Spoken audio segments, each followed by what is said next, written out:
thriving, flourishing culture creates the conditions of thriving human beings. And when a culture is decadent, if it's in decline, if it's corrupt, it will create the conditions in which people suffer. We have these technologies which are marvelous, but these very things are in so many ways isolating us. It allows people and even shapes people to be more and more insular. I would even say more fearful about engagement outside of your own kind of cultural comfort zone. Even the sciences have been dehumanized. Research agendas are being established by algorithms rather than creative minds. You're shy, you can't get along, and you make a medical problem out of that, and you treat it and give it drugs. When you don't confront those cultural issues, violence ensues. People miss opportunities. People's lives are ruined. The power of culture is the power to define reality. Who's in and who's out, who's a good person, who's a bad person. This is extraordinary power.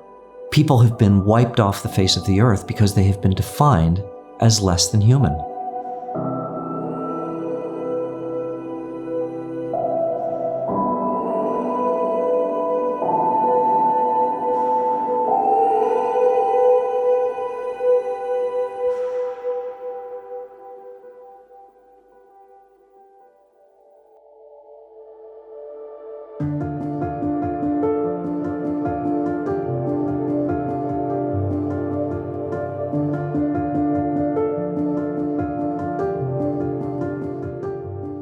I would say that the fundamental fact of everyone's existence is confusion and fear. Whether people are of the left or of the right, whether they're conservative or liberal, secular or religious, people are confused about the world that we live in. It's moving so fast. For me, the heart of my own calling as a scholar was an attempt to make sense of the world so that it would be a little less confusing and understanding the world better, a little less fearful for people. And I figured if I could sort some of these things out and figure out how to write and communicate in a way that would be legible to others, it would be a way of serving people. What does it mean to be a person in the world with dignity and to try to push against and to navigate around and try to, wrench beauty from the dehumanizing inner structures and practices of the world? It's through those differences, not in spite of them, that we'll find common ground and find ways of living together and working together. We have to imagine a world, not that's absent of fear, but that is filled with hope.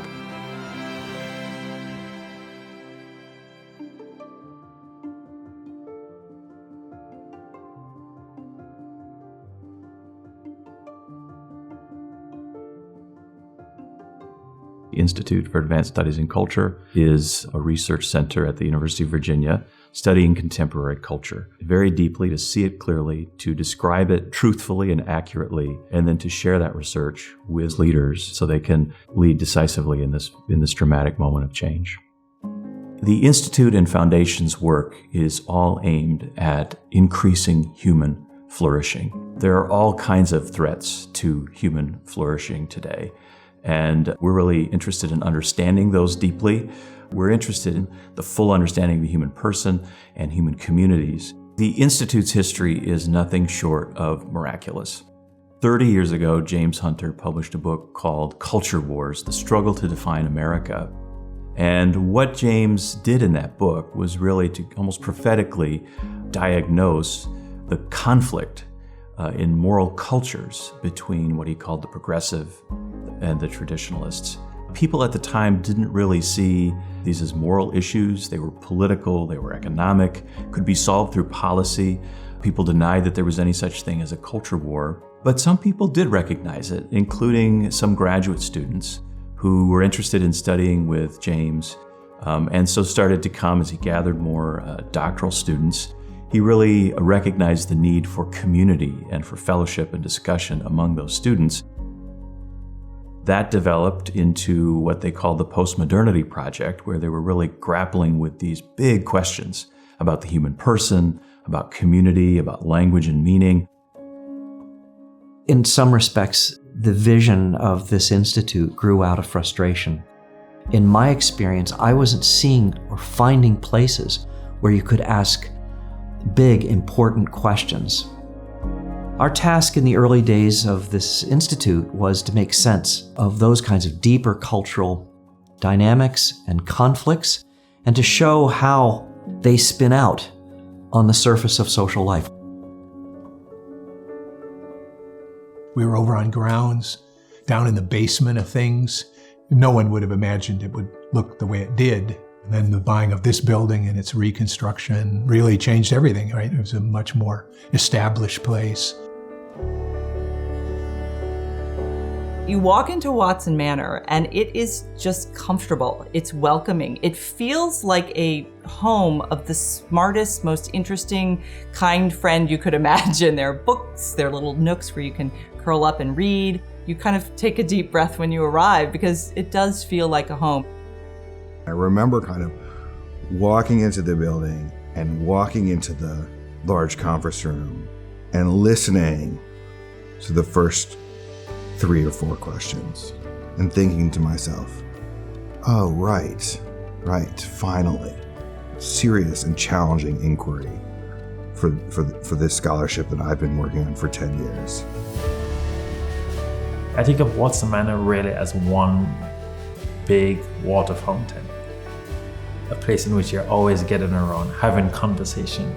Something that's been on your mind that you'd like someone to figure out, questions or answers, or sometimes something that you discovered or you just heard and you want to share that joy. You know that there's that affinity. The Institute makes room for people in their quirkiness and their strangeness and their weirdness. They make room for a Garnet who sometimes will be just working all night and gets exhausted and decides, I think I'll just take a 3-hour nap on the floor of my office and then get up back and continue working.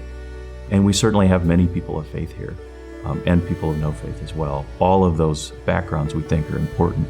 We think difference is really important, and it's important to have diversity, to have a plurality of viewpoints and approaches. And we think that we'll find common ground, not in spite of those differences, but actually through those differences.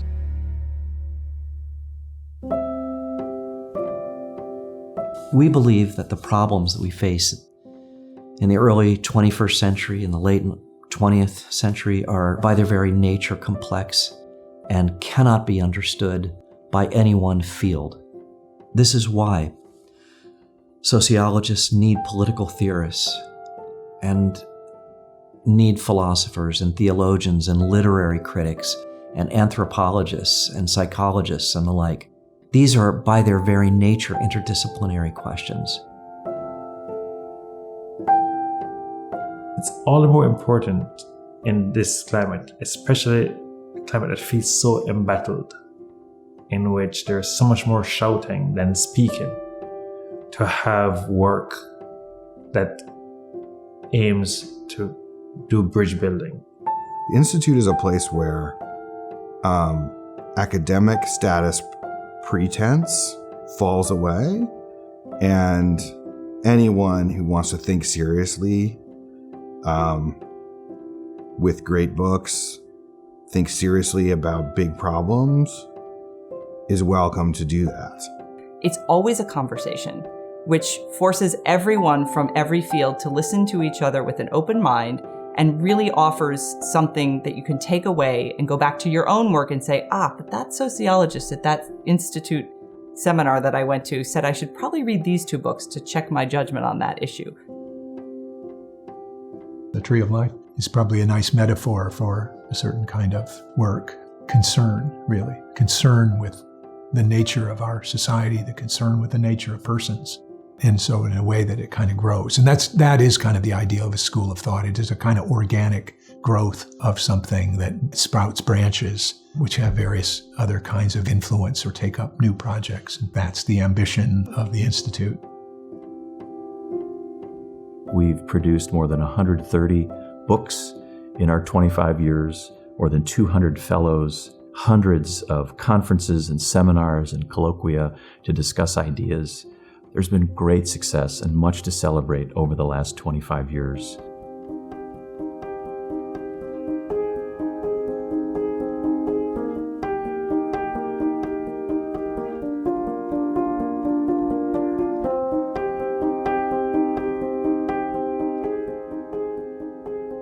Part of the reason why I'm very, very much proud, encouraged, satisfied, happy to be a member of the board is to be right on the front row of a group of scholars who are working through some of the most difficult issues of our time.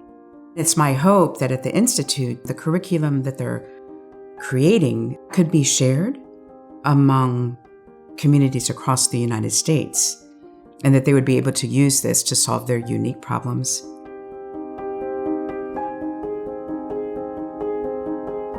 The work of the Institute has helped me to get affirmation and clarity on my position, which is an African American here in the United States, the richest country in the history of the world. We're here, we're in it, we're of it, but not always a part of it. I'm particularly fond of the Hedgehog Review, where many of these issues are thoroughly teased out and worked out in careful ways, but accessible. This whole idea, in my view, of accessible scholarship, of ideas that are deep and rich and thick and heavy, but anybody can encounter them and draw meaning from them, in my view, is one of the most powerful things about the Institute. What the Hedgehog Review does is to try to extend the Institute's focus and concern with culture in that deep sense of the word to a broader public, to make the public mindful of cultural issues and how those cultural issues inform other aspects of life. We try to make people conscious of those things, and therefore, we hope, a little more amenable to discussing them in an intelligent, calm, and helpful way. This is not a think tank, actually. This place is trying to do something harder than that. It's trying to be a place that does the primary research, but also disseminates it in accessible ways. It's crucial that this not revert to a lot of scholars talking about books. That's where my heart is. That's my vocation. But I also understand the stakes, and I care about culture because I think it really matters outside the four walls and outside the university. We think knowledge for its own sake, doing research for its own sake, is really important. But we also believe there's something at stake here, and that leaders are desperate right now for answers. And so we won't rest until the research that we do, the insights we develop here, are institutionalized within organizations, within institutions, by leaders who are strategically placed within their sphere of influence.